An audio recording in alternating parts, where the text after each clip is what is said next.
see you. Fear my mighty roar. Why haven't you become a member of the M37 community yet?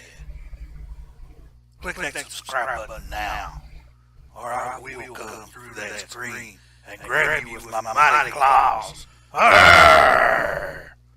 Be afraid. Be very afraid. Or simply just click the subscribe button now. Yeah, hey guys, M37 here. I'm putting together a little video here to show you what I use for my Warlock build. Now this is just an alt that I have, and it's not geared correctly, so we won't even start there yet. But this video is made for a player that has started playing with my group. His name is One Ton, and he asked me what I thought would be the best build for single target. And this one, when I was playing my Warlock, it was on Budweiser. It was a really good build, and it done pretty great damage on single target. And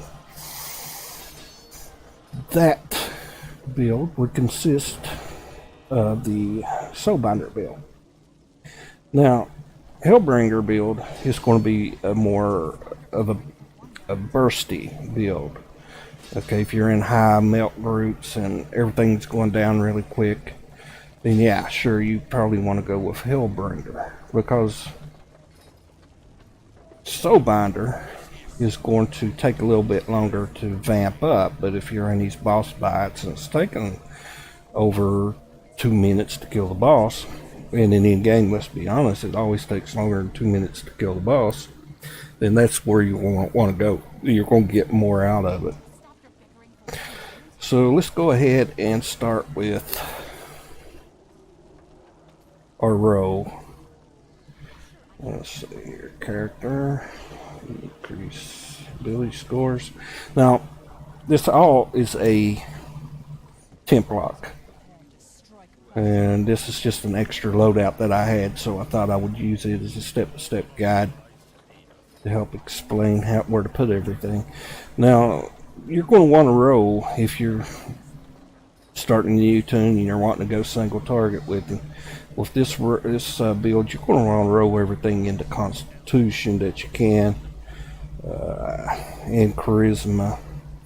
Now, Constitution Charisma is usually the way to go in all of your builds, more so in Charisma with your temp lock. But anyway, we're not talking about temp locks. We're talking about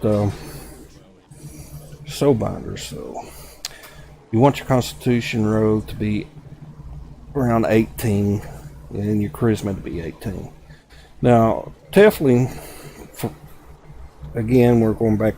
I'm explaining why I went with Tiefling, but that was because it was for the temp lock build. But for this build, honestly, the human would be better because of the extra 2 feet points, and it's just basically the race goes better with it. But anyway, Constitution, I try to roll at least an 18 Constitution, 18 Charisma with my with the extra 2 points that you're going to get with your Tiefling, if that's the way you're going. But raise your ability points in Constitution and Charisma.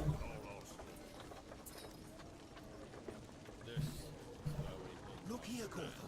We may be able to use this item against them.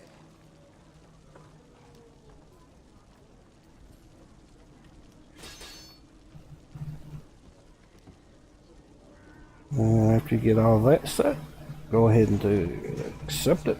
Of course, you can retrain your ability scores, which would cost you 60,000 Astro Diamonds, or a retraining token.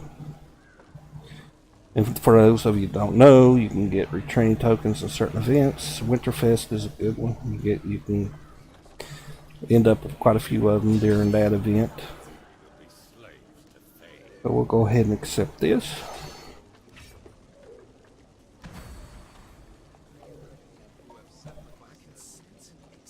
Now we'll start with, well, let's go ahead and set powers, set it as Soulbinder. That way you can go ahead and have that established.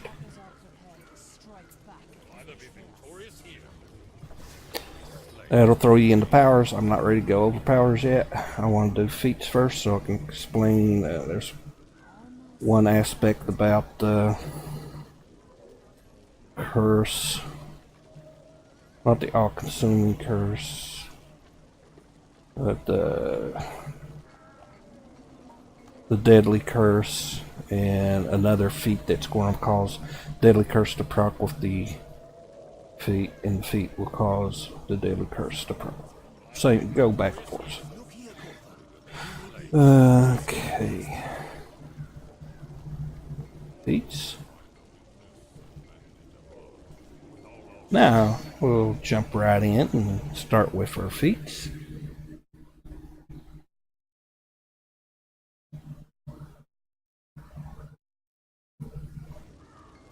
We're going to take one as a placement holder here for more action points while attacking cursed targets with at wheels.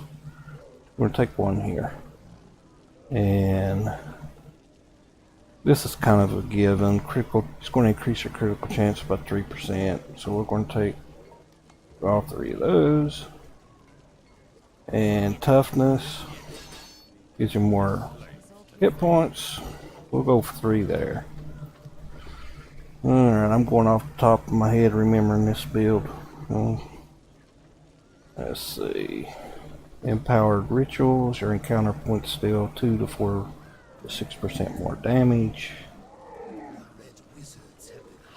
Less strat, not worried about that. Shadow slip consumes 10% less stamina. So what we're going to do is we're going to take the one that's most evident for more damage. We'll go for 3 right here in the empowered rituals.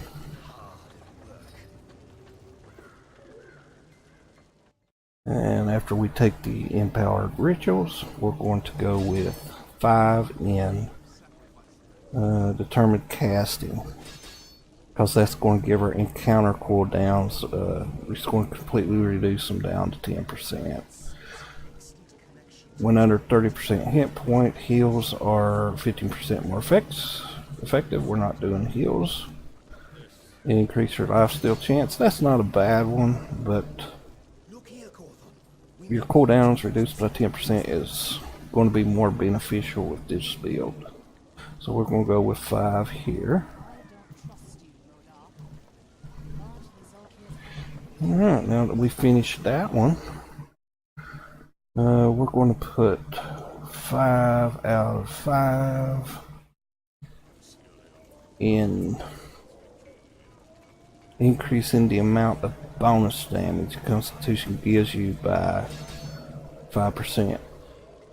That's one of the reasons why I had said you want to, well, we can't jump back and look, to get Constitution like it, and Charisma like at 18 and 18 if you can, if you got the 2 extra bonus points to put in each one of them. If not, just try to roll Constitution the highest that you can to make this more effective, because it's going to give you 5%, increases the amount of bonus damage Constitution gives you by 5%. That's not bad. So we're going to go with 5 out of 5 on that one. Now, here's the thing. A lot of people will go with this critical severity.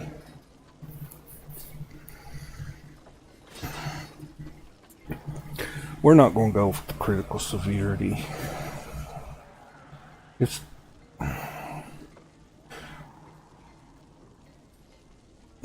we're increase your lesser dealt by lesser curse and deadly curse. If you went by human, then you would want to put, I wouldn't go with is the critical severity, I would go with, you'd get more out of going with the lesser curse and deadly curse. I'd put my extra ones here.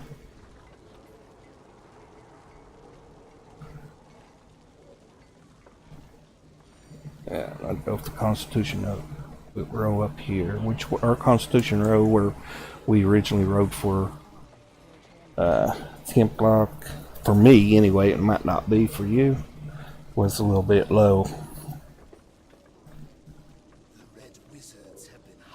So that's why I'm sitting here kind of second guessing myself a little bit.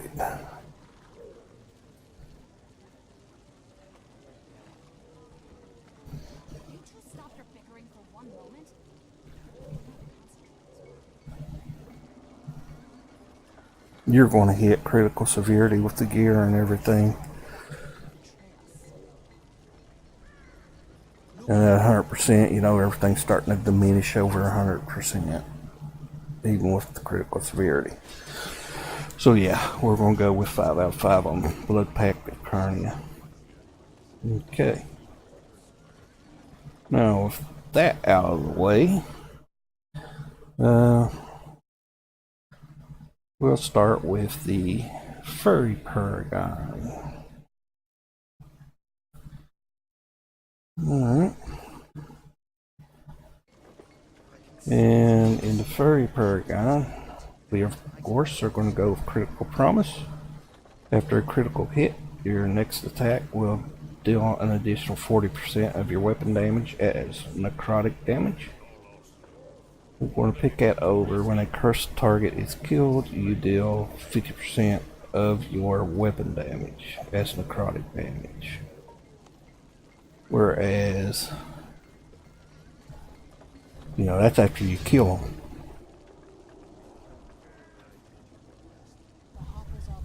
%, of your weapon damage as necrotic damage. Up to 3 targets nearly recently slain. But that's a one-time thing. And this is, next attack will also, you're going to crit a lot. Okay, so this is going to be a more consistent damage for you. So you're going to want to fill that one up with 5. And we're going to go with Burning Soul. Your explosive sparks now also increase your damage by 0.3. Yeah, 3% per soul. Oh no, 0.3 per soul spark. So we're going to go with 5 in that one. And Hell Touched. When foes deal damage to you, they become Hell Touched for 10 seconds. Foes who are Hell Touched are 10% more, take 10% more damage from you. So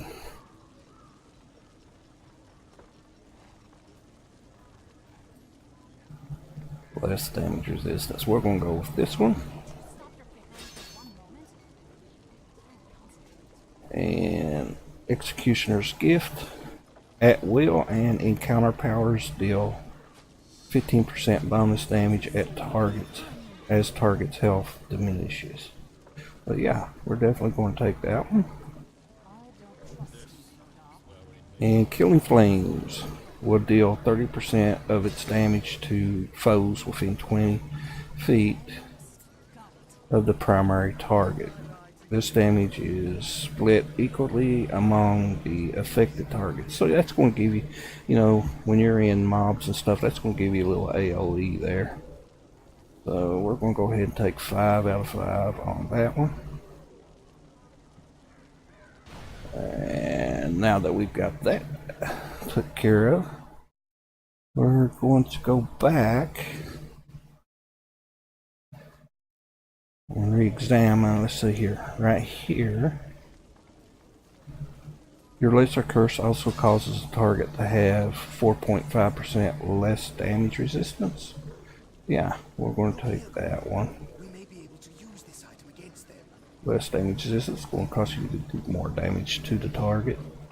When attacking a cursed target, you deal an additional 25% of your weapon damage. Okay. We're going to be constantly putting curses out, and lesser curses are going to automatically go on, so we're going to pick that one.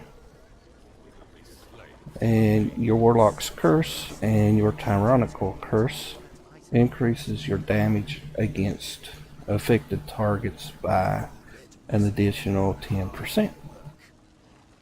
And of course you're always going to have a Warlock Curse on your targets. And Creeping Death, yeah, that's our bread and butter here. When you deal damage with your at-wills and encounters or daily power, the targets affected by your Warlock's Curse, they are affected with Creeping Death. Creeping Death deals 75% additional damage, has necrotic damage over 6 seconds, and Creeping Death does stack. As you see, there's not a timer on it, so, and it's not, appears not to be a limited amount of stacks. It just stacks. So yeah, put a +1 there, and I think that was all of her. I think we're spin out, aren't we? Let's see, just make sure. Yeah, we're spin out. So that's the tree we want to go in, and we're going to commit our changes. Wait a minute. Belial Curse. Yeah, that's the one that's going to proc with defeat that I'm going to select, and I'll explain that to you when we get there. Okay. Go ahead and commit changes here.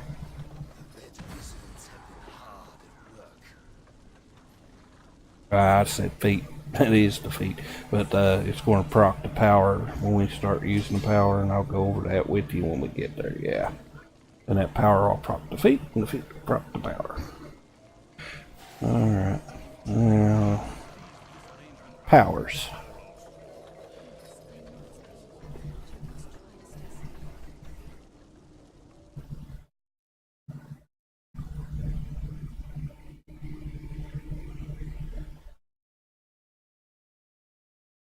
Okay, before we do the powers, I want to go ahead and tell you about your companions. I do not have the correct companions on this alt. This alt's just a guide that I'm using to explain a build that I like, that I will use for Soulbinder. But the companion you're going to want is a Shortened Tiger. By now, everyone that's played knows the reason you want a Shortened Tiger. Used to be the Sellsword, because the Sellsword applied the debuff on the boss, but when the Shortened Tiger came out, it done the same thing. It applied that debuff, plus it gave you some extra damage along with the debuff. I mean, it dealt damage along with the debuff. Okay. It also increases your run speed and damage by 5% for 25 seconds. And you want to get that legendary course, and that's going to be your main companion, and it's one that you want to keep summoned. And as soon as you can, get your bonding stones as high as you can get them. Level 14, of course, is optimal. On your gear, you're going to want the Shadow Ring +5 and the Shadow Ring +4. Now, for new people that don't know, well, why don't I want to put both +5s? Those are better ring. That's a better ring.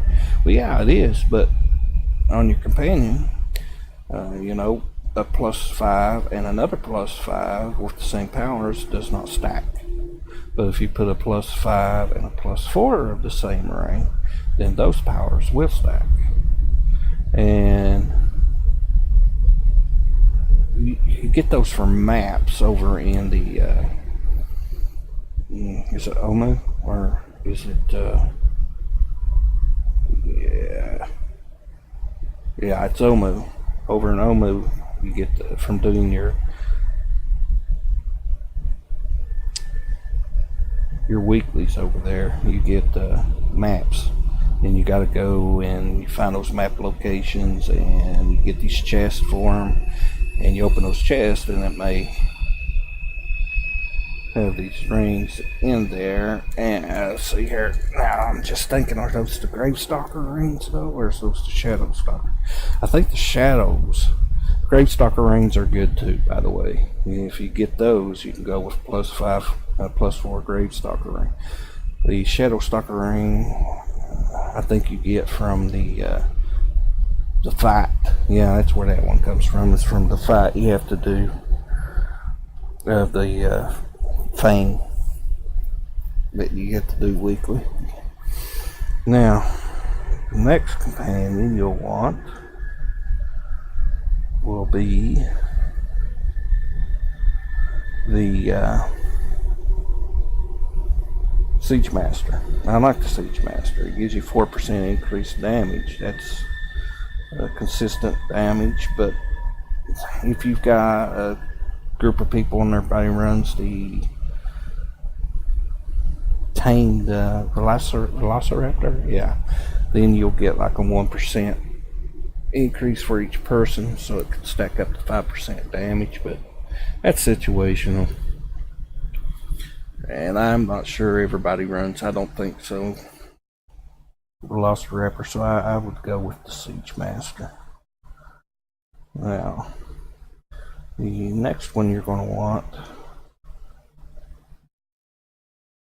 would be the Air Archon, because that will increase your damage against targets not at full health. Well, as soon as you hit the target, it's not at full health, but it'll increase it by 5%. So there's your 5% more. And you know, each additional Archon you have in that active slot is going to give you another 0.5% damage. Okay. Now, one thing I want to make clear for new people also is you do not have to gear up all of your companions. You only have to gear up with bonding stones and equipment on your main companion. In this case, it would be the Short and Tiger.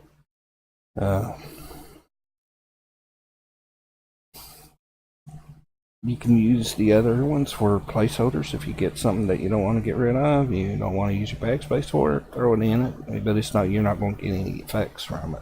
The only thing you're going to get the effects from is your active bonuses for having it in an active slot. And in this case, it would be the 5% damage on the Air Archon. Okay.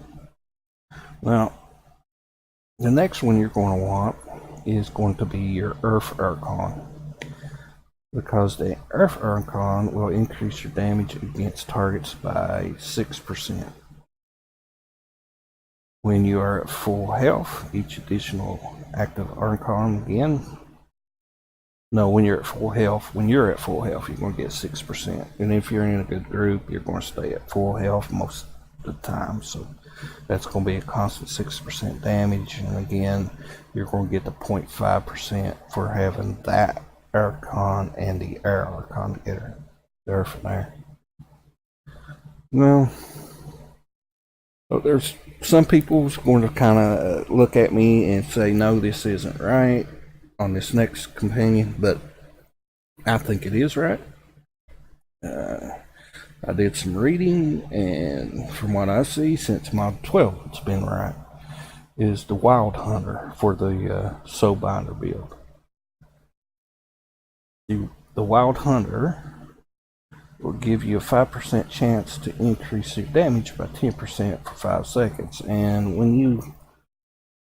the way you proc that in your build is with your Scorch.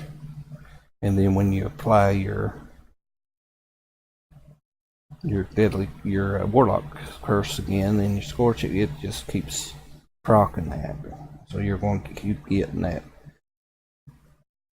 actually that 10% damage is going to stay pretty much active. But now, if you're not comfortable with that, then you can go with the Fire Archon. But now, the Fire Archon, if you remember, it's not consistent damage. It's only goes into effect after the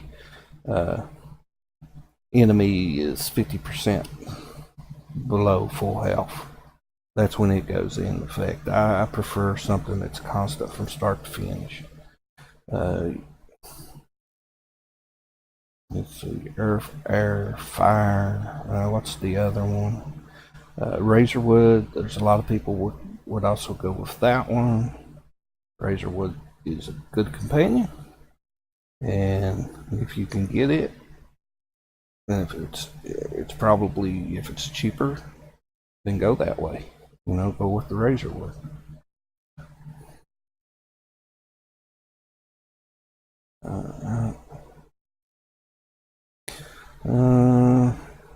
I don't have the correct mounts on this tune either. Again, it's just a guide. It's a placement holder here for you guys to look at. But on your insignia bonuses, you're going to want to mount with Protector's Camaraderie. When your companion attacks, you're going to gain power and defense.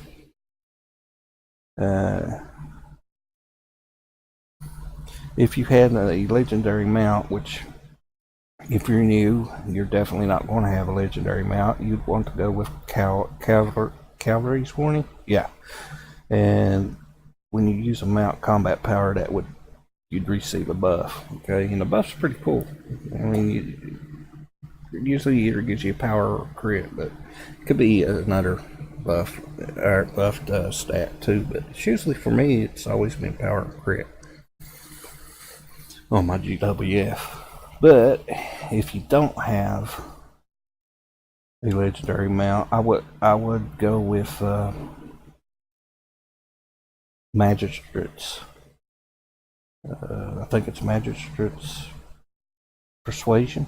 I'd go with that. I may be thinking of something else, but it is Magistrate. And it's the only Magistrate insignia bonus you get. So yeah, use that one. Everybody that's running in a group, and you usually run with them all the time, should be using Shepherd's Devotion, because when you use a daily power, they will receive a buff. Use Artificer's Persuasion on your next one, because when you use an artifact, you receive a buff. There's another buff. And your last one, you want to pay it with, or a mount, I mean, with the insignia bonus for Assassin's Covenant.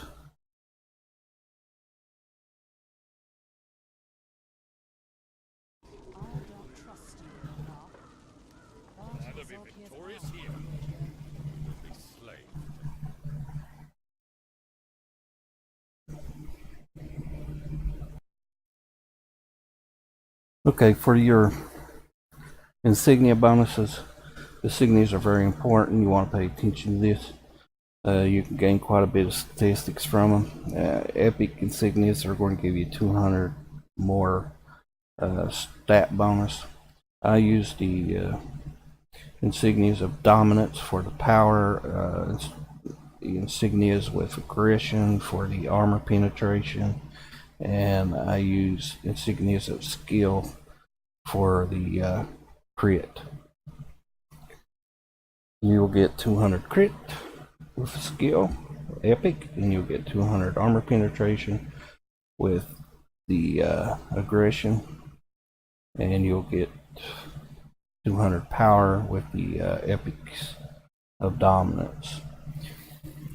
Just stack them the way that you need to in order to get at the 100% crit, and that's your, I'm going to say, most important. And depending on which content you're playing in, especially if it's in game, you're going to want 100% armor penetration, so pay attention to that too.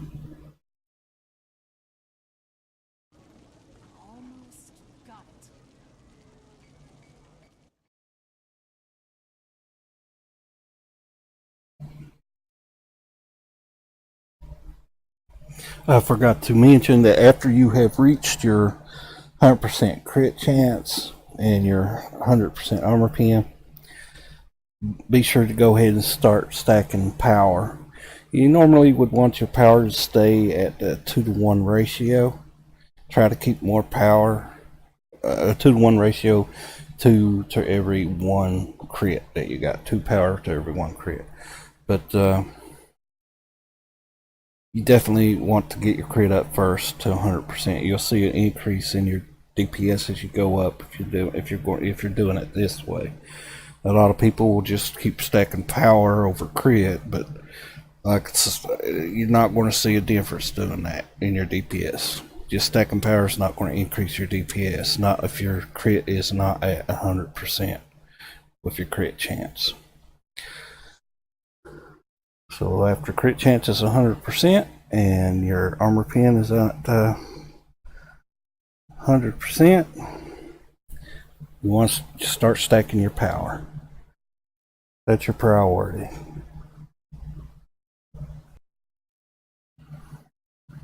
Alright, now for your powers, your secondary is going to be your Eldritch Blast. We'll go ahead and upgrade that. Now, I don't like the fact that you have to spend so many to get to your next, level here, but anyway, we'll go ahead and put some in Killing Flames. Brood of Hadar is going to be our daily. We are going to use that one. Whatever you choose to use as your secondary, that's up to you. We'll either be victorious here, or we'll be slaves to Thane. Let's see. Immolation Spirits, a lot of people use that. They really like it, but you're going to want the Soul Sight Crystal as your primary, and it's not going to proc with that very well. So, me, personally, with this build, I just use Brood of Hadar. It's excellent single target damage. Okay, can I go down yet? No. We'll go ahead and fill these up. Move right along. Just fill these up. Be filling them up to get to another spot.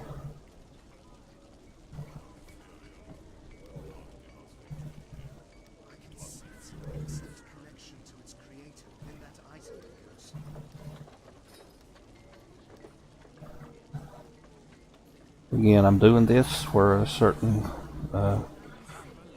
I'm doing this for a person that runs with us. He's 1 ton. He runs with us in our guild, and he's new, so this gives him an idea of what to expect when he's putting these powers in. You've got to spend that certain amount to get to a certain area. And me, I'm just second guessing myself here on where to put things at to get to where I need to be. Alright. Deadly Curse. Your Warlock Curse deals damage when applied to targets not already affected by your Warlock's Curse.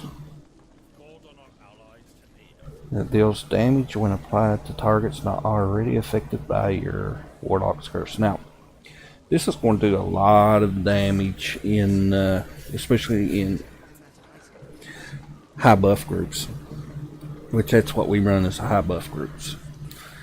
Cause Deadly Curse, for some reason, a lot of Warlocks don't run this, and I don't know why, but I've read about it, I've studied about it, I've seen it in action, I've seen maybe 1 or 2 Warlocks. I actually ran with one not long ago, and he was using this, but they don't. Warlocks for some reason don't use this, and it's beyond me because it does so much damage. because it does buff, and that's the reason we took the feat, the Scornful Curse, because it buffs, and Deadly Curse is going to proc the Scornful Curse, and that's going to proc the Deadly Curse. We're going to upgrade that. Let me show you. That's why we took this feat. Yeah, Brutal Curse. See, your Warlock Curse and your Tyrannical Curse, which we're not going to worry about that, but your Warlock's Curse increases your damage against affected targets by an additional 10%. Right?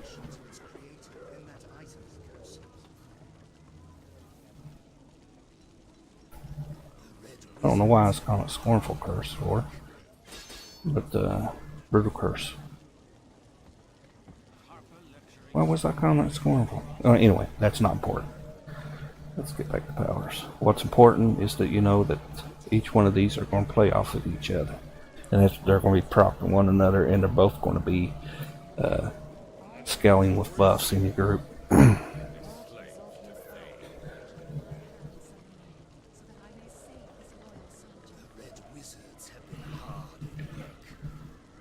I gotta fill up some spaces just to get down to our next important.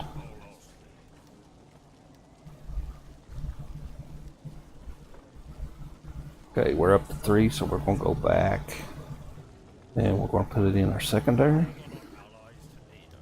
at will, and we're gonna put it in our Killing Flames. Let's see. Of course, our Deadly Curse.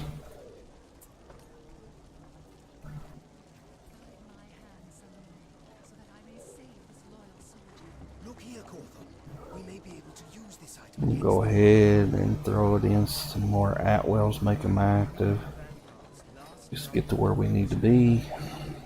We'll either be victorious here, or we will be slaves to Thane.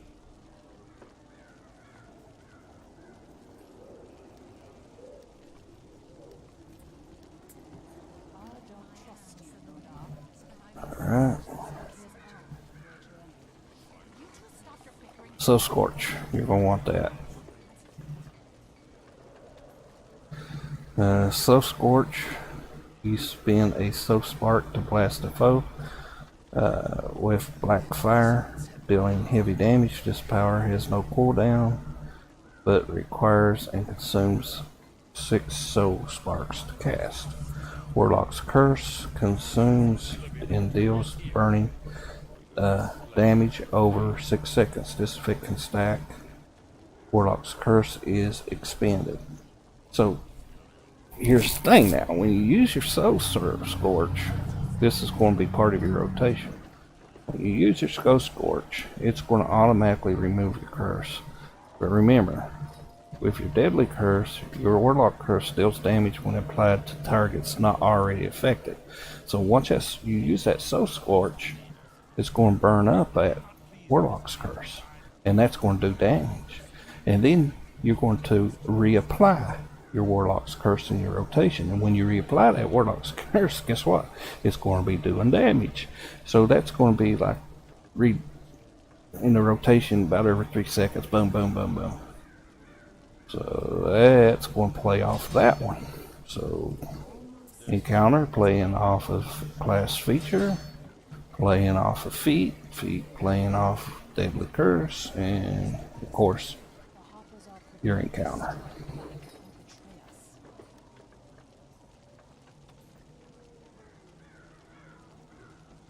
Of course I need to go ahead and put, I think I already got Killing Flames down here. Put So Scorch down here.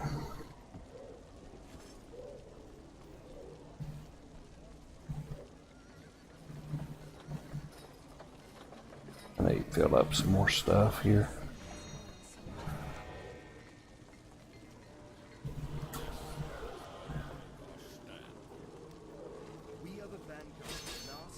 Cancel there.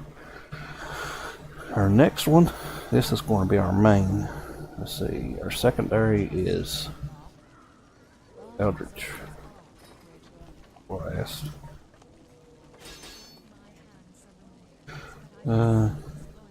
Our main that we're going to be using is Essence Defiler.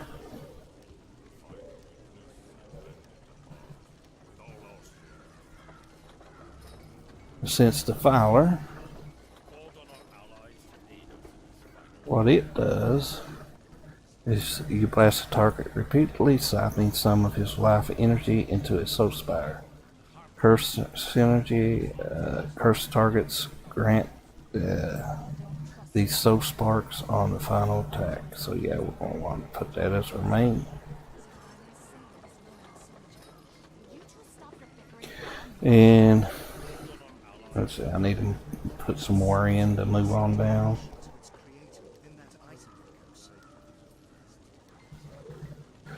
Okay, Dust to Dust is the one that I like for the next. See, I need to go ahead. Did I make that active? Deadly Curse. Yeah, I did. Dust to Dust. It is going to give you, when your soul spires heal you at the end of combat, they also generate 1% of your maximum AP per stack. And also you're going to want to use your Dust to Dust on your offhand artifact power. Now some people use all-consuming curse. They think it works better for them, but your AP is going to build up faster. You're going to get more use out of your Brood of Hadar, which is going to be doing more damage overall. The red wizards have been hard at work.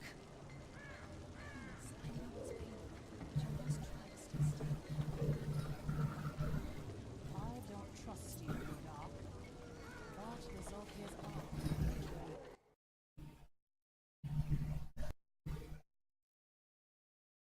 are. Okay, now Hadar's Grasp, we need to get down to it. We'll either be victorious here. Well, we'll go ahead and put some placement holders in here to get to the next one. Alright. Just placement holders again. Move down to the next one.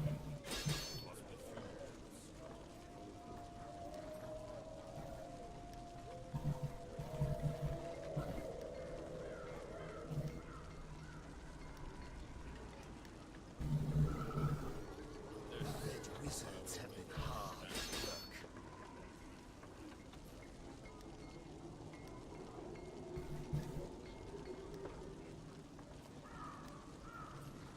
Harper lecturing someone else on trust?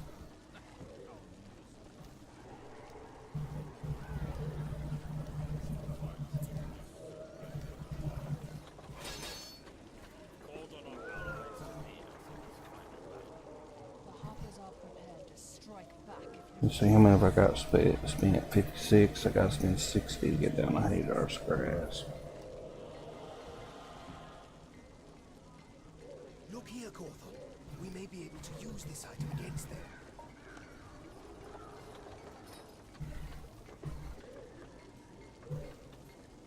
This is where we make our stand. Well, just go ahead and fill these up. Since they're already started. Need to spend one more.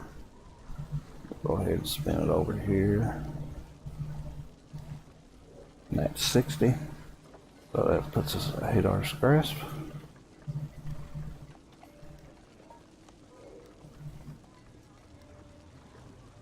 We are the Vanguard's last line of defense on the battlefield of the arcade. And in order to go up any higher, to rank goes on up to 4, we need to spend 70 total. So let's go ahead and fill in some more. I don't trust you, Warlock. We're at 63.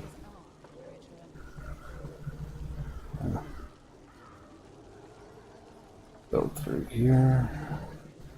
Harper lecturing someone else on trust? Fill in the ones that I've already started. Look here, Gotham.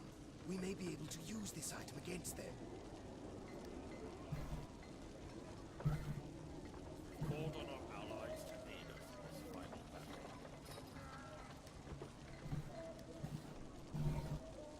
That's 68. Should already had that one filled up. There's 69. I shall loose on your command. Red wizards have been hard. Now you could have used Dark Spiral over the Eldritch Blast. That's totally up to you, but I like the Eldritch Blast because if you're in a, you know, it's going to give you some extra damage if you are in some mobs, like the Killing Flames will. The third strike also damages enemies around your primary target, so it is nice, even though this is a single target build, to have a couple things to give you a little AoE if you're in, you know, if you're using it straight through the run and you want to have a little bit of AoE with your mobs. You two stop your bickering for one moment. And I'll go ahead and now we're going to So that I may save this loyal soldier. fill these up. We're going to use Hadar's Grasp. I'm just bring that down. So Scorch. Hadar's Grasp. The red wizards have been hard at work. Now just to go over this again. Your at wills you're going to want. Eldritch Blast is going to be your secondary. Remember, it's good in mobs. So is Killing Flames. So we're going to put that on there. Look here, Gotham. We may be able to use And we're going to be using, I recommend just using Brood of Hadar as a daily. You can use, if you got a big mob, that's going to, a big enemy in the mob that's got a lot of hit points, and it takes a little while to get it down, it's not a real fast burn or anything, you can throw a Tyrannical Curse on there if you want to give you more AoE. Because that Tyrannical Curse is going to be spewing out and hitting all the other mobs, lesser mobs around the greater mob that you put it on. That's just a situational thing that might happen, and you have that option to go with it if you want.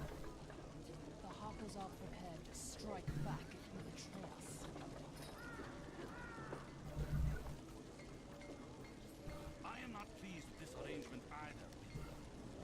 Oh, I'm sorry. I got off track. Yeah. Secondary is going to be your Eldritch Blast. Your primary at will is going to be your Essence Defiler. So go ahead and move that up. And the encounters that you're going to want is going to be your Skull Scorch. I am not pleased with this arrangement either.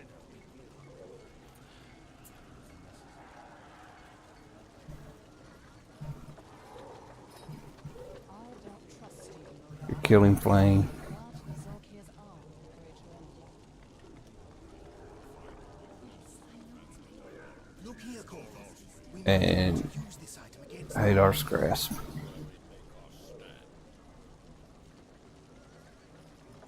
Okay, put Hadar's Grasp over there.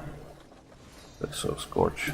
You want it like this. You want your Hadar's Grasp on Q, your So Scorch on E, your Killing Flames on R. You go ahead and put your Brood of Hadar on your number 1 key. That's the one you're going to use 90% of the time. Situational, you got this option. Like I said, if you're got one big mob and a bunch of lesser mobs, you want a little extra AoE, you can throw that in there. the tyrannical curse, and you're going to want dust to dust. You're going to want to put dust to dust also on your artifact power on your secondary weapon, and you're going to want deadly curse. That's a big thing. You want to make sure those two class features are slotted. We'll either be victorious here. Okay, one other thing I left out that you need to know is a sensitive filer.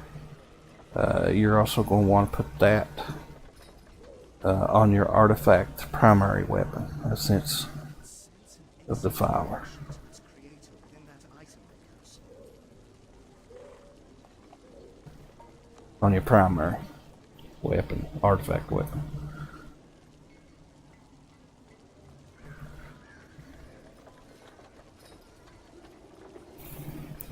Okay, so we got all that out of the way. Now let's move right along, and let's start with your boons. I'm trying to remember if I've left anything out. Told you about mount insignias.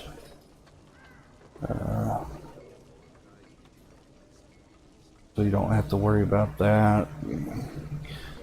Mount powers, if you get a legendary, you won't want a 4,000 power mount. If you're just new and you're starting out and you get an epic, you want to concentrate on getting your crit up to 100%, so go with a epic. I think it's 2,000 crit. Yeah, there's mounts that offer 2,000 crit. Get that one, put it in there, and use that as the equip power. Like I said, this does not have the correct companions or mounts. So. Okay, let's see. Boons, powers, big feats, big powers. So we're going with boons next.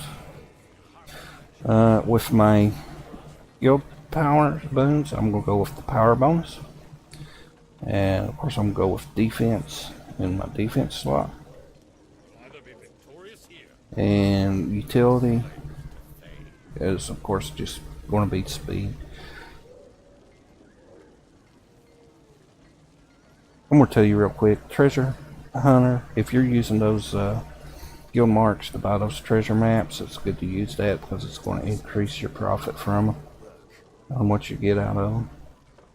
Okay, now we'll talk about boons. Boy, I don't like going over boons. I know this tune does not have boons yet at all, but anyway, I will be right back in just a second. I gotta take a small break. Okay, now for your boons, you are going to want to go with Campaign of Sharndar. You're going to start with your bottom. You want to go with the Dark Fae Hunter. Gain 400 power. You're going to want to go with 400 crit. You're going to want to go with 3% action point gain. You're going to want to go with Event Ferocity. When striking a foe, you deal up to 20,000 arcane damage. You want to go with that, and you're going to want to go with Elvish Fury.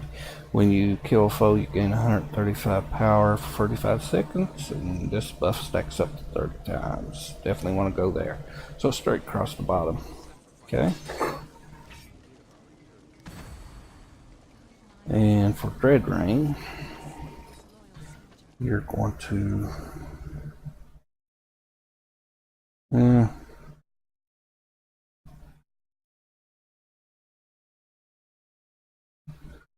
Dread Rain's going to be a little bit different.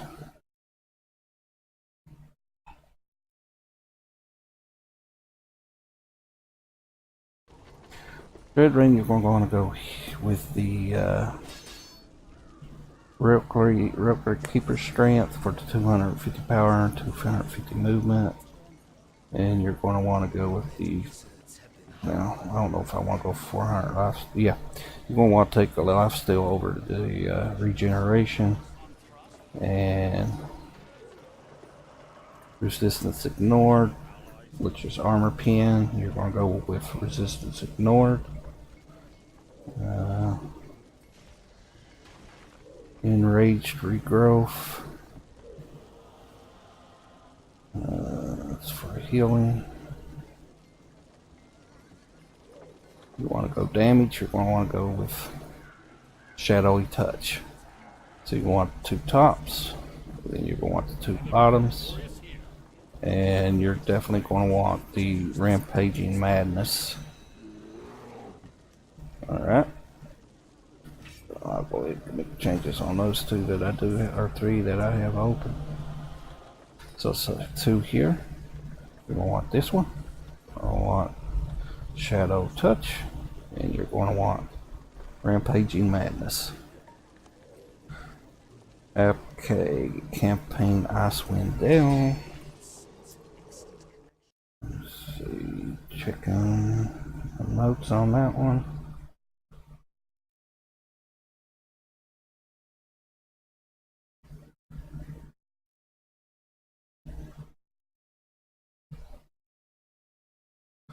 Okay. Campaign Icewind Dale, you're going to want to go straight across the bottom. 400 combat advantage, 400 stamina gain.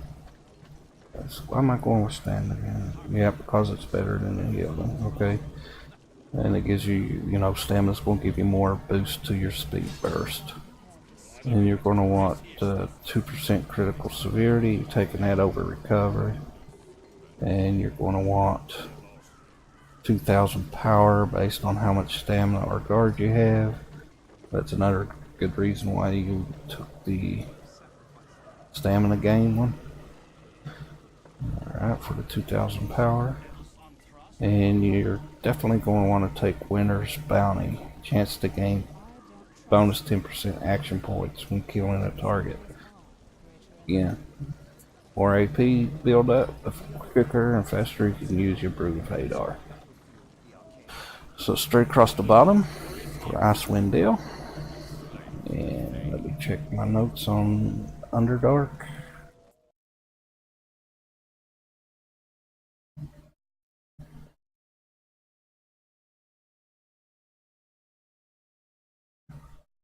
Yeah, okay, it's what I thought.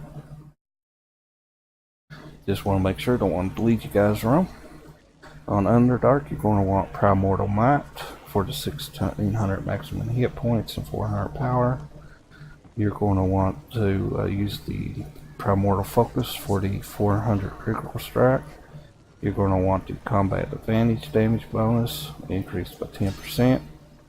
Remember, to get combat advantage, you're either behind the target or you're on an opposite side of another ally. That's going to give you combat advantage. And just basically, if you're on the side of the companion, or if you're behind the companion, or if an ally is on the other side, opposite side that you're on, you know, that gives you all combat advantage.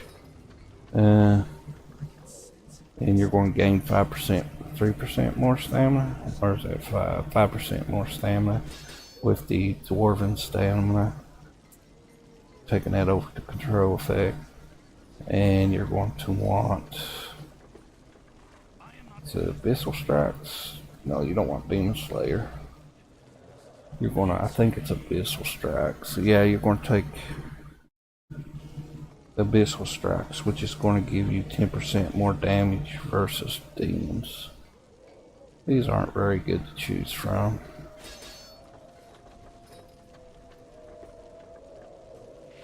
This all has to do with demons. 5% less damage. You may have a chance to kill instantly a lesser demon, but This is going to be a consistent 10% damage versus demons, so go with Abyssal Strikes.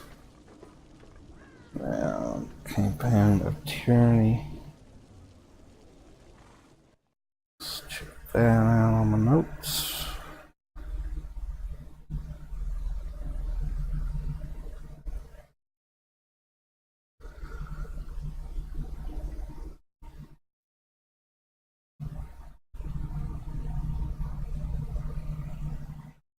Alright.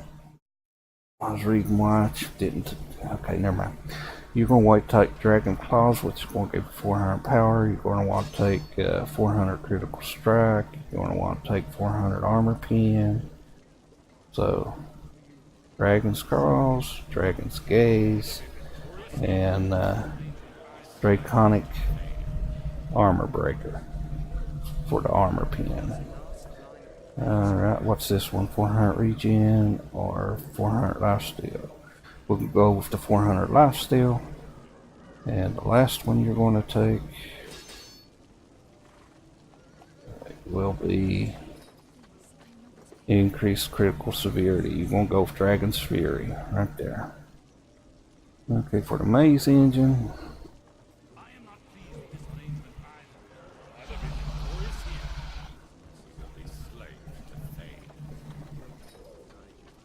I would go with the lifesteal severity.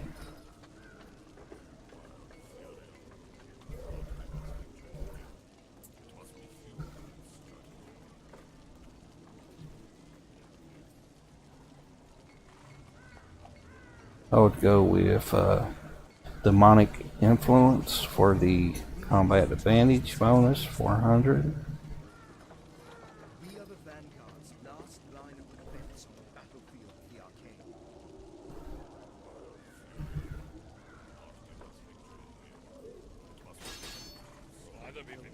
Okay, stamina regenerates 10% faster in combat. You now gain action points 3% faster.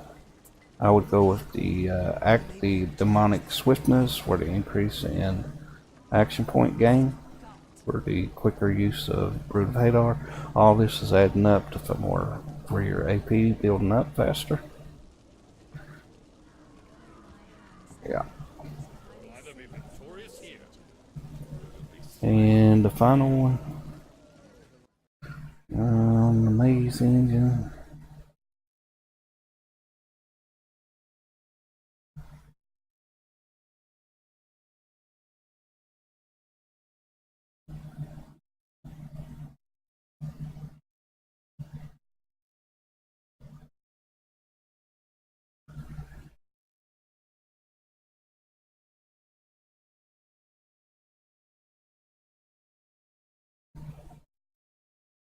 We are the Vanguard's last line of defense on the battlefield of the Arcane. Huh.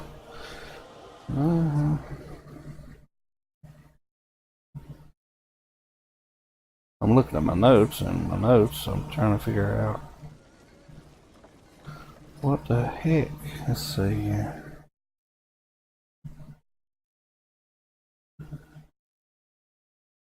One, two.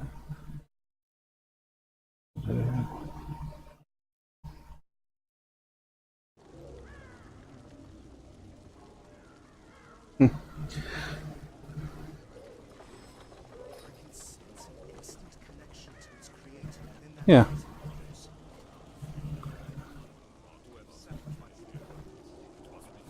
Point faster than your last one.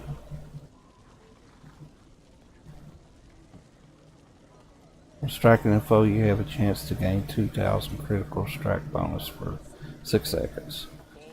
So I'd go with that one, which was the Behemoth's Might. So you want to go with Abyssal Siphoning, you want to go with Demonic Influence, and you're going to want to go with Demonic Swiftness, and you're going to want to go with your last one, Behemoth's Might.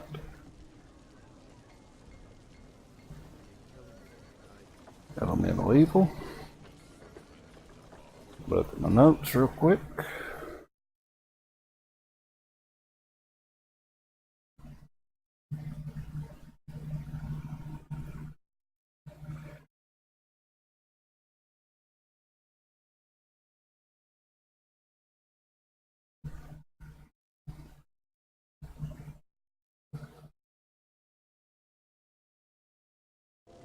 you're going to want to go with Wave Force for 300 power.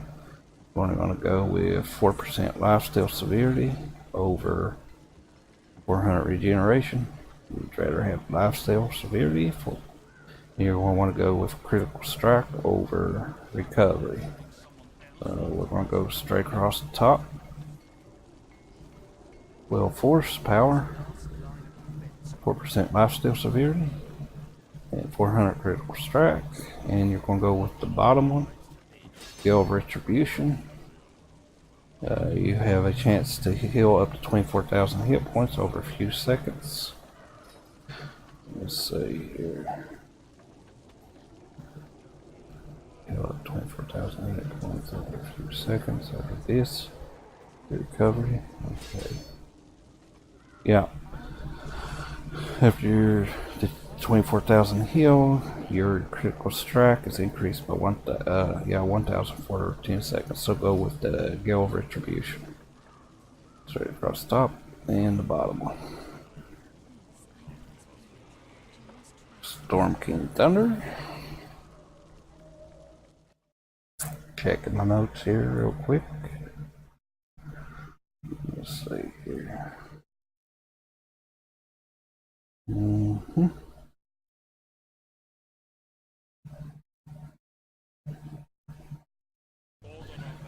Okay.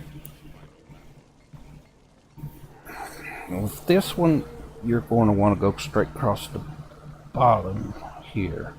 You're going to want 2% lifesteal severity. And you're going to want the 400 incoming healing bonus and 2% Everfrost over the stamina gain.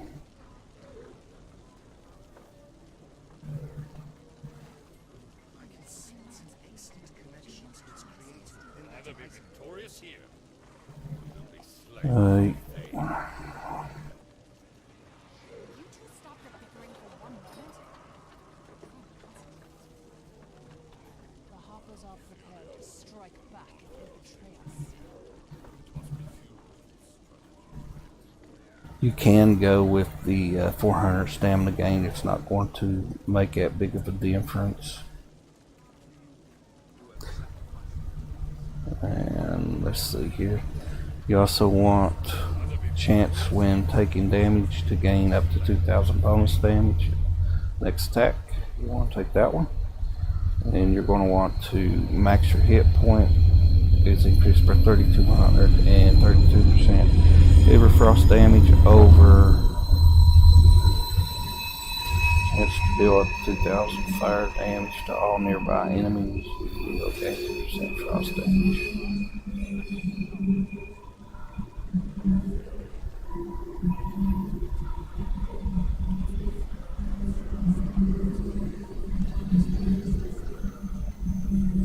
Okay, this is the way I'd go with this.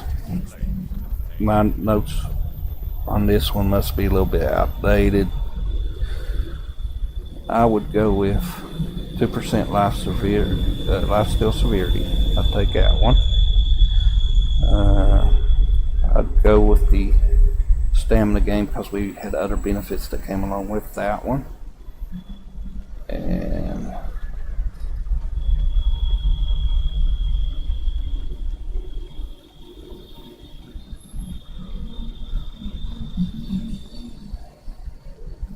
I would take the Icy Wrath.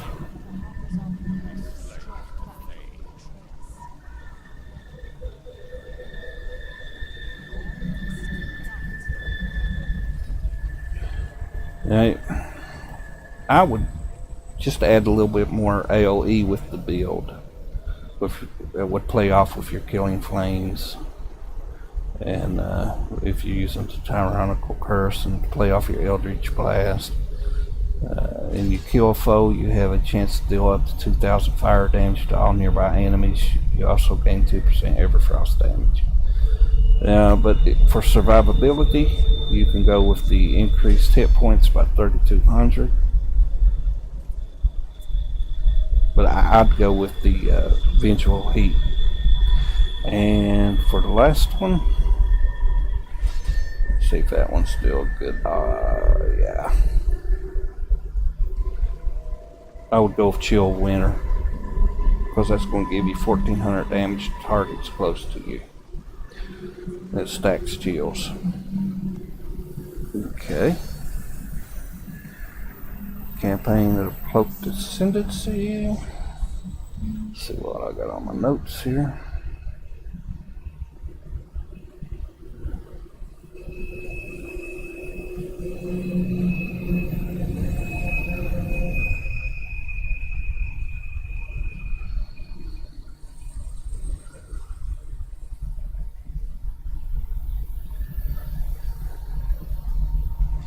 I would go with the Aura of Hope for AP gain. I'd go with the Fiery Frenzy for the 2% critical strike severity. I would go with the Soothing Zephyr for the 500 recovery, the 2000 maximum hit over. You gain 500 lifesteal and 2000 maximum hit points.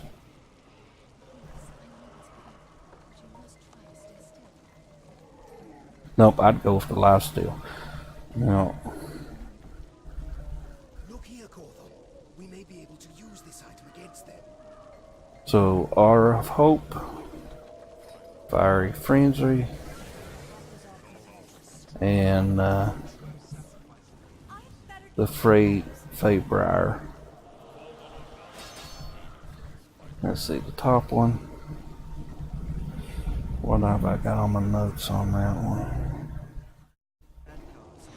The top one, I would go with the Aberrant Power. When damaged by a foe, chances to gain a stack of Aberrant Power at 10 stacks taking damage will clear the stacks and deal 10,000 damage to nearby targets. 10 creatures take double damage. Aberrant take creatures do. And your damage over time, like your Warlock's Curse, will proc it or trigger it. Okay, you got it? Aura of Hope. Fiery Frenzy. Feybriars.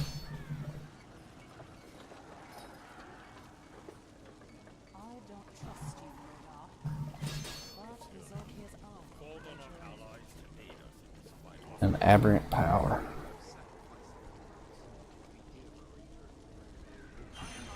Okay, for campaigns of short. Check my notes, see what I got on that.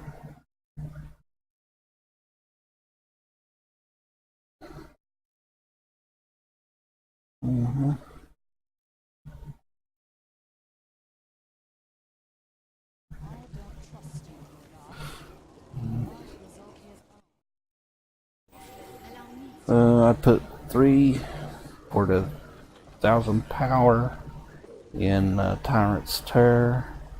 I put 3 in the.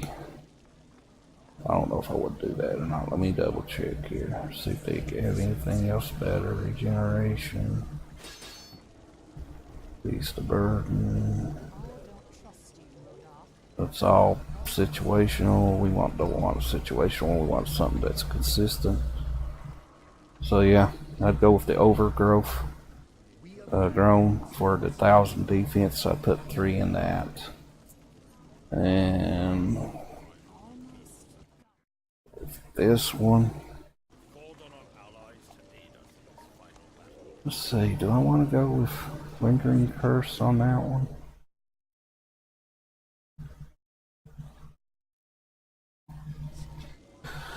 It's kind of debatable on what you want to go with. See,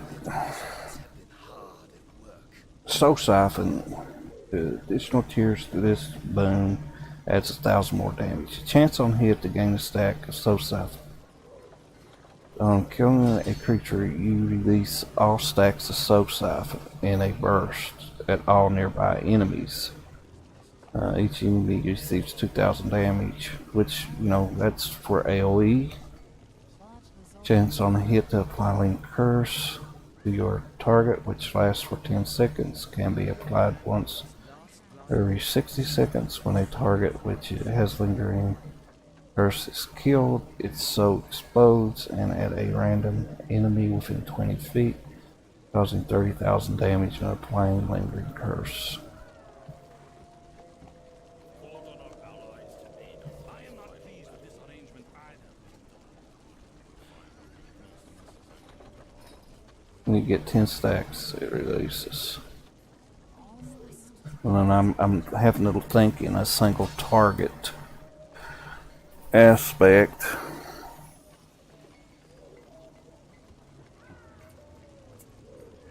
Which one would be better?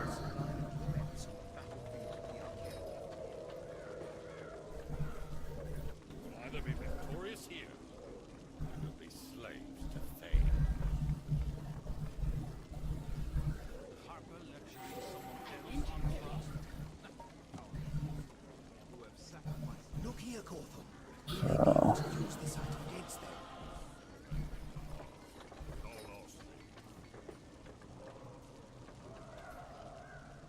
when killing a creature, you release all stacks of soul siphon in a burst at all nearby enemies. Each enemy receives 2,000 damage per second, lasting 1 second per stack of soul siphon.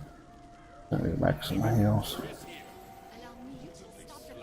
With this build, I would go one and I would go in lingering curse. I'd fill it up.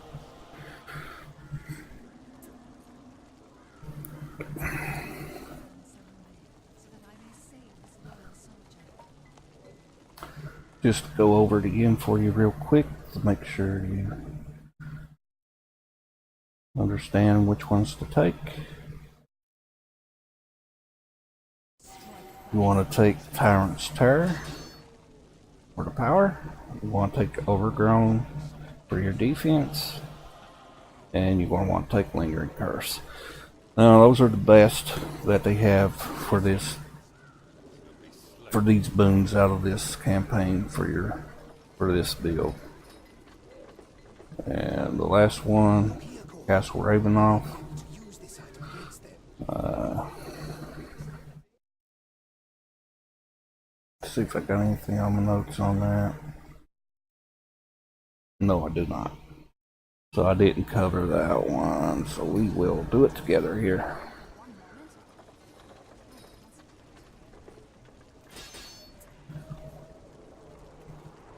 Recovery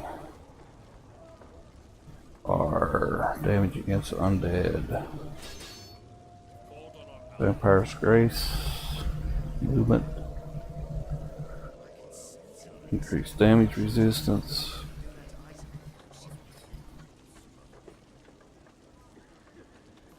Control resist. Huh. Alright, so we can 15% increases damage versus undead. Okay, that would be good for this mod, but that's situational. There's a lot of undead in this mod. For like Castle Ravenoff, that'd be really good.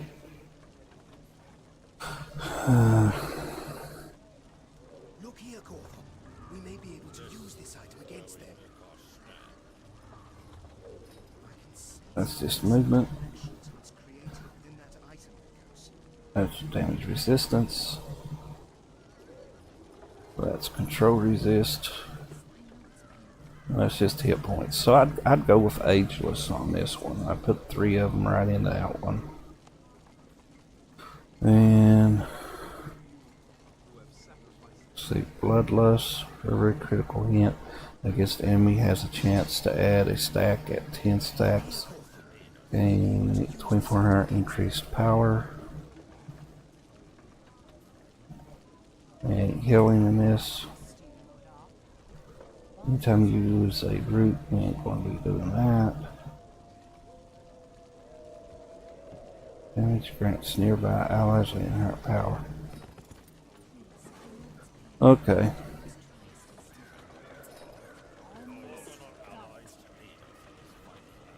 Alright. With our group, the way we all run Righteous Sacrifice. So, for running with our group, that's the one you're going to want to take. Because we're all we all know that we're going to be getting at the 800 power. And it stacks the maximum 5 times. So, you know, it's going to, you got 5 people in there, 5 people running it. It's 5 stacks. And that means you're going to get, let's see, 5 times 8, that's what, 40? 8, 16, 40. That's 4,000 power. Wait a minute.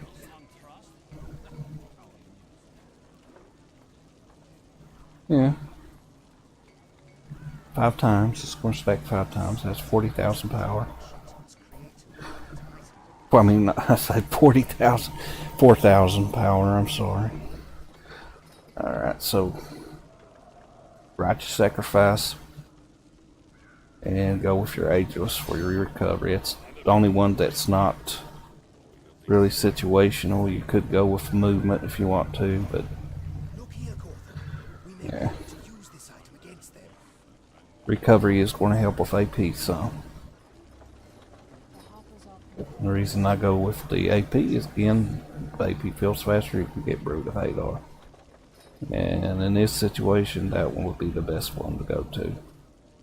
It's not situational. All these others are situational except for the movement and the control resist. I'd go for recovery. And that's it for powers. So, I mean, that's it. We went over powers. We've got that taken care of. We went over boons. We've got that taken care of. And we went over feats. We got that taken care of. We went over companions. Got that taken care of. And we went over mounts and mount insignias. Got that taken care of. So, moving right along. Rotation. Alright. I don't think there is any dummies here. So let's go ahead. Any targeting dummies. So let's go ahead and go to Protector's Enclave real quick.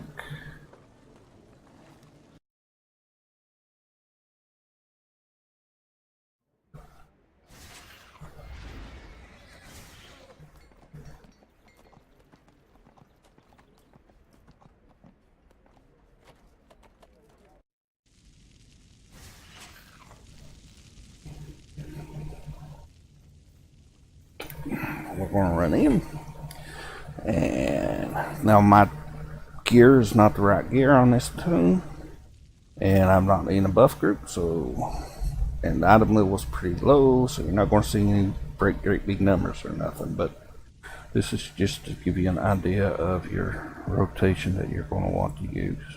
You want to go ahead and always try to mark 3 targets, you know, when one of them moves.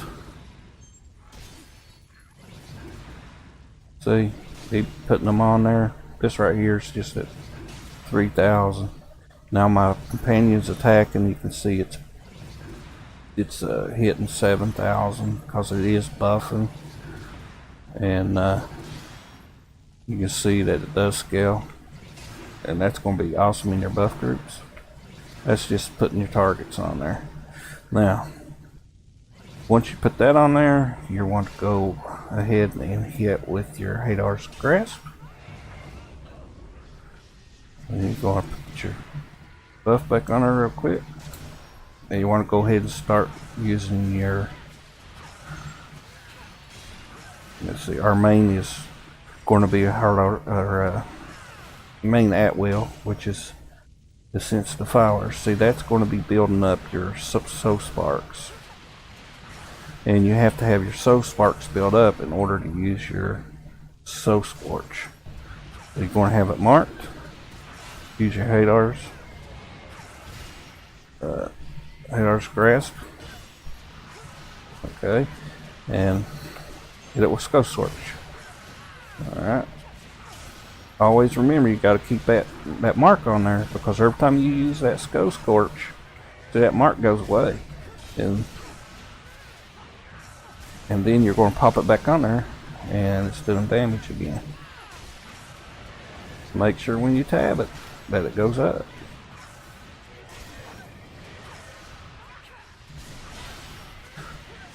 Okay. Let's go over it one more time.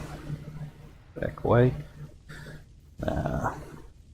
If you got your daily build up, you want to go ahead and you want to put your mark on it. You got your daily build up, you want to go ahead and hit your daily. If you got the soul sight crystal, that's what you want to use. You'll use your 3 key to get your soul sight crystal started, and you're going to get your Hadar's Grass, Soul Scorch, and you're going to put your mark back on there, and throw in a Killing Flame if you want to. Okay.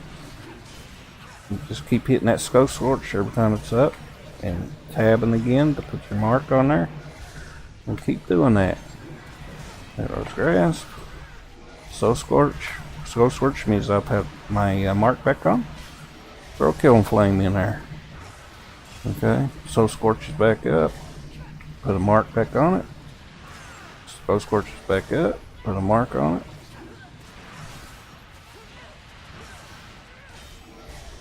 And that's basically it. That's what you do. And as soon as your Hadar's Grass comes up again, use it. And if your Soul Sight comes back up, but boss is still alive, use it again. Now, Killing Flames, like I said, it's going to do damage to, well, AoE damage when you throw it in there. And of course, you can use your Eldritch Blast on your third blast. See, it's going to do a little bit of AoE damage too. So that's going to be basically your run with mobs. Your Killing Flame and your Eldritch Blast. Of course, you know, always keep your mark up and always use your Soul Scorch. Use your Killing Flames in your mobs. Okay? And like I was saying, if the mobs are up for a while and you got one big mob in there that's got more hit points than the other ones, you can go ahead and get your mark up, keep your Eldritch Blast scoring, use your second daily, which will be your Tyrannical Curse. See, it's going to be doing a lot more damage to mobs.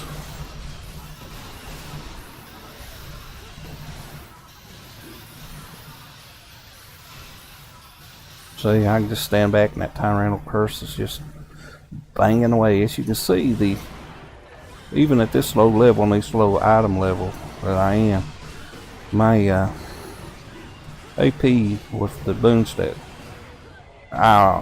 even I just got, is filling up pretty quick. So once you get all those boons and everything in place, you're going to constantly have your dailies up procking up for you on this build. Now, just to summarize, make sure I've got everything. Mounts, boons, feeds, powers. I didn't go over gear, but the gear you're going to want, that I can think of offhand, okay, you could either go with Hags Rags, Knotted Garb, Tattered, or Exodus. I'm not going to mention that one because I can't think of it. But Hags Rags, Knotted Garb. Okay. Head, of course, would be your Rex Corona, which we don't have. It's very hard to get. You could go with the Primal when you get it until you find something better on the Almu hunts. Seer's Armlet, I think is what it's called, is a good one. Arms, there's the Terror you can get. I think that increases your encounter powers. Use your primal weapons. Of course, I've got the woots on this guy.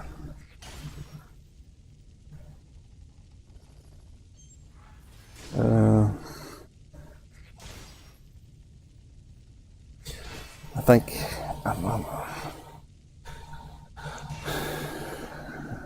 not wearing. I can't think of what did you use for the boots. Hills of Fury, maybe. I think that might be for melee, but you want to watch your primal shirt and your primal pants. You can use the till you get. If you're not at that NO moon, you can't get those yet. And you're in folly, you can use the Shorten Merchant pants and shirt. The range you're going to want is Shadow Stalker 5. On here, you can use Grave Stalkers, same as for your companions until you get those. Just use whatever's got power and crit on them. The artifact set that you're going to want is going to be the Demogorgon set. The Orcus Shard, the Baymont, I forget what it's called, but anyway, it's called the Demon Lord set, and it's also people call it the Orcus set. Okay. Well, One Ton, I hope that helped you out, buddy. But I really like this build. It's my build. I really enjoy using it, and I seem to did pretty good with my Warlock that I used it on. Too bad I don't have that on him no more, but I like to experiment around. I'm always changing things, and that's how you learn.